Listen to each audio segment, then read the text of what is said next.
1 Samuel 14. Now it happened one day that Jonathan, the son of Saul, said to the young man who bore his armor, "Come, let us go over to the Philistines' garrison that is on the other side." But he did not tell his father. And Saul was sitting in the outskirts of Gibeah under a pomegranate tree which is in Migron. The people who were with him were about 600 men. Ahijah, the son of Ahitub, Ichabod's brother, the son of Phinehas, the son of Eli, the Lord's priest in Shiloh, was wearing an ephod. But the people did not know that Jonathan had gone. Between the passes by which Jonathan sought to go over to the Philistines' garrison, there was a sharp rock on one side and a sharp rock on the other side, and the name of one was Bozez, and the name of the other was Seneh. The front of one faced northward opposite Michmash, and the other southward opposite Gibeah. Then Jonathan said to the young man who bore his armor, "Come, let us go over to the garrison of these uncircumcised. It may be that the Lord will work for us, for nothing restrains the Lord from saving by many or by few." So his armor bearer said to him, "Do all that is in your heart. Go then. Here I am with you according to your heart." Then Jonathan said, "Very well, let us cross over to these men and we will show ourselves to them. If they say to us, 'Wait until we come to you,' then we shall stand in our place and not go up to them. But if they say thus, 'Come to us,' then we will go up, for the Lord has delivered them into our hand, and this will be a sign to us." So both of them showed themselves to the garrison of the Philistines. And the Philistines said, "Look, the Hebrews are coming out of the holes where they have hidden." And the men of the garrison called to Jonathan and his armor bearer and said, "Come up to us, and we will show you something." Jonathan said to his armor bearer, "Come up after me, for the Lord has delivered them into the hand of Israel." Then Jonathan climbed up on his hands and knees with his armor bearer after him, and they fell before Jonathan. And as he came after him, his armor bearer killed them. That first slaughter with Jonathan and his armor bearer was about 20 men within half an acre of land. And they were trembling in the camp in the field, and among all the people. The garrison and the raiders also trembled, and the earth quaked, so that it was a very great trembling. Now the watchmen of Saul in Gibeah of Benjamin looked, and there was a multitude melting away, and they went there. They went here and there. Then Saul said to the people who were with him, "Now call the roll and see who has gone up from us." And when they had called roll, surprisingly, Jonathan and his armor bearer were not there. And Saul said to Ahijah, "Bring the ark of God here." For at that time the ark of God was with the children of Israel. Now it happened when Saul talked to the priests that the noise which was in the camp of the Philistines continued to increase. So Saul said to the priest, "Withdraw your hand." Then Saul and all the people who were with him assembled, and they went into battle. And indeed, every man's sword was against his neighbor, and there was a very great confusion. Moreover, the Hebrews who were with the Philistines before that time, who went up with them into the camp from the surrounding country, they also joined the Israelites who were with Saul and Jonathan. Likewise, all the men of Israel who had hidden in the mountains of Ephraim, when they heard the Philistines fled, they also followed hard after them in battle. And the Lord saved Israel that day, and the battle shifted to Beth Aven.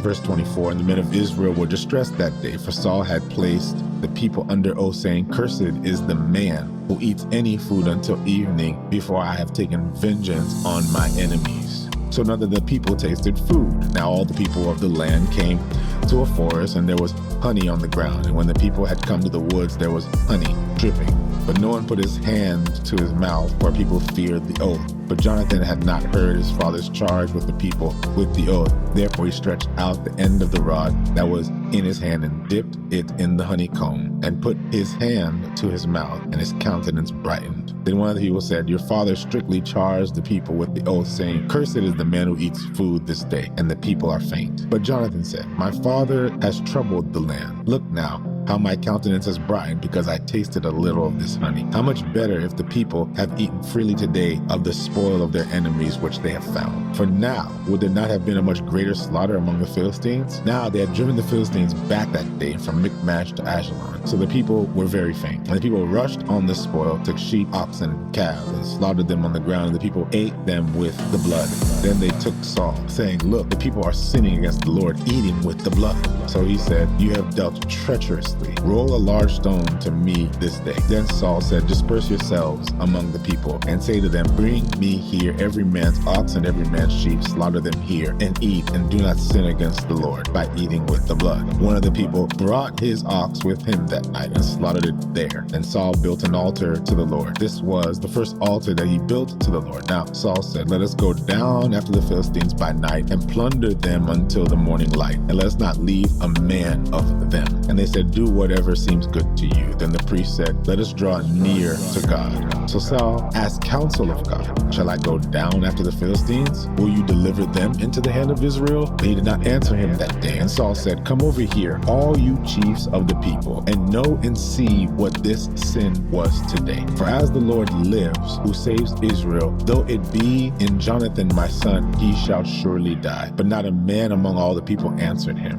Then he said to all of Israel, you be on one side, and my son Jonathan and I will be on the other side. And the people said to Saul, do what seems good to you. Therefore Saul said to the God of Israel, give a perfect lot. So Saul and Jonathan were taken, but the people escaped. And Saul said, cast lots between my son Jonathan and me. So Jonathan was taken. Then Saul said to Jonathan, tell me what you have done. And Jonathan told him, I only tasted a little honey with the end of the rod in my hand, so now I must die. Saul answered, God do so and more also, for you shall surely die, Jonathan. But the people said to Saul, shall Jonathan die who has accomplished this great deliverance in Israel? Certainly not. As the Lord lives, not one hair of his head shall fall to the ground, for he has worked with God this day. So the people rescued Jonathan, and he did not die. Then Saul returned from pursuing the Philistines, and the Philistines to their own place. So Saul established his sovereignty over Israel and fought against all his enemies on every side, against Moab, against